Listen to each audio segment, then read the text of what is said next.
మిత్రులకు నమస్కారాలు. ఈరోజు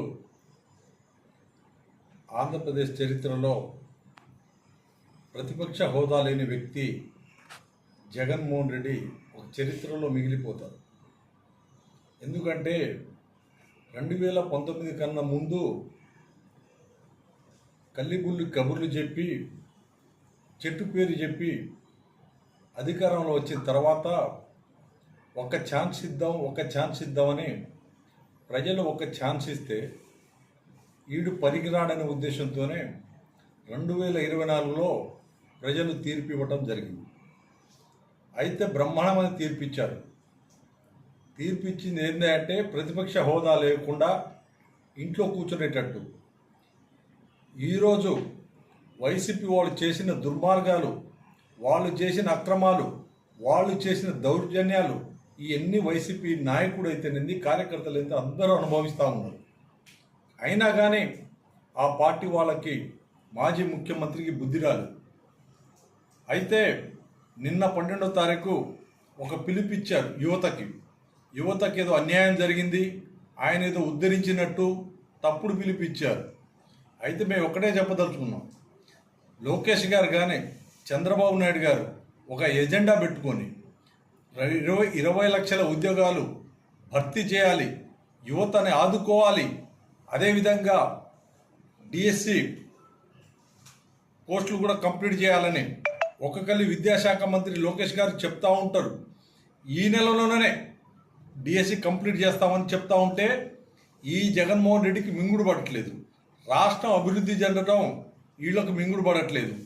గతంలో వైఎస్ఆర్ ప్రభుత్వం ఉన్నప్పుడు ఎస్సీ, ఎస్టీ, బీసీ, మైనార్టీలకు సంబంధించిన సంక్షేమ పథకాలు మొత్తం రద్దు చేశారు. వాళ్ళ మీద ఎంతవరకు కక్ష సాధించాలో ఆ విధంగా కక్ష సాధిస్తూ ఉన్నారు. కానీ ఇప్పుడు మాత్రం కుట్రలు చేస్తూ ఉన్నారు. రాష్ట్ర అభివృద్ధి జరగటం వీళ్ళకి ఇష్టం లేదు. అదేవిధంగా చంద్రబాబు నాయుడు గారు మంచి పేరు రావటం వీళ్ళకి ఇష్టం లేదు.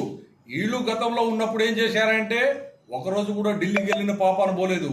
ఢిల్లీకి వెళ్ళింది 1-2 సార్లు వెళ్ళారు. వాళ్ళ కేసుల గురించి వెళ్ళారు, ప్రజల గురించి వెళ్ళలేదు. ఇలాంటి దుర్మార్గుడు ఈరోజు తెలుగుదేశం పార్టీ గురించి నారా చంద్రబాబు నాయుడు గురించి మాట్లాడుతున్నారు. ఇవాళ సాక్షి పేపర్లో అయితేనేంది, సాక్షి టీవీలో అయితేంది, మొత్తం తప్పుడు ప్రచారమే చేస్తూ ఉన్నారు. వాళ్ళ ఒక్కటి కూడా నిజాలు మాట్లాడలేదు.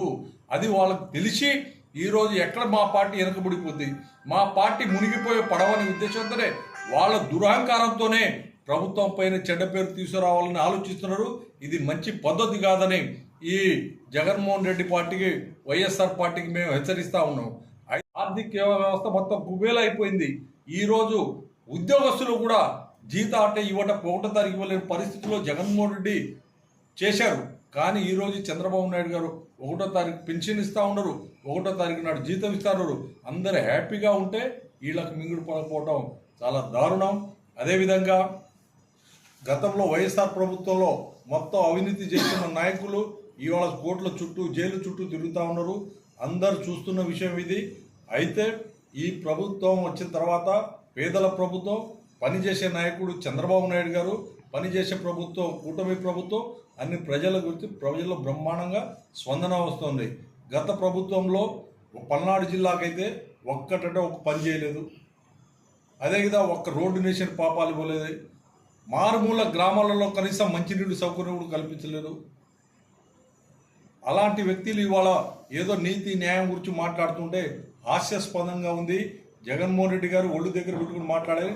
నిన్న ఒక మైనార్టీ క్యాండిడేట్కి ఒక ట్రాఫిక్ కానిస్టేబుల్ వైఎస్ఆర్ పార్టీ వాళ్ళు కొట్టడం చాలా దుర్మార్గం. ఇలాంటి వాటికి మేము ఖండిస్తా ఉన్నాం.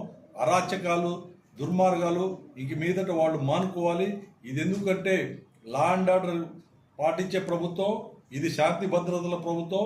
మీలాగా అదేవిధంగా విచ్చలవిడిగా దౌర్జన్యాలు, అక్రమ కేసులు పెట్టే ప్రభుత్వం కాదు. ఈ ప్రభుత్వంలో ఎవరైనా కానీ, ఎంతటి పెద్ద నాయకుడైనా కానీ కంపల్సరీ నీతి నిజాయితీ పాటించాల్సిందే. మీరు కనుక ఇక మీదట అరాచకాలకి పాల్పడాలంటే మాత్రం వీళ్ళకి ఇక రేపు వీళ్ళ మునుగడ కూడా లేకుండా పోతుందని నేను ఈ ప్రభుత్వానికి హెచ్చరిస్తాను.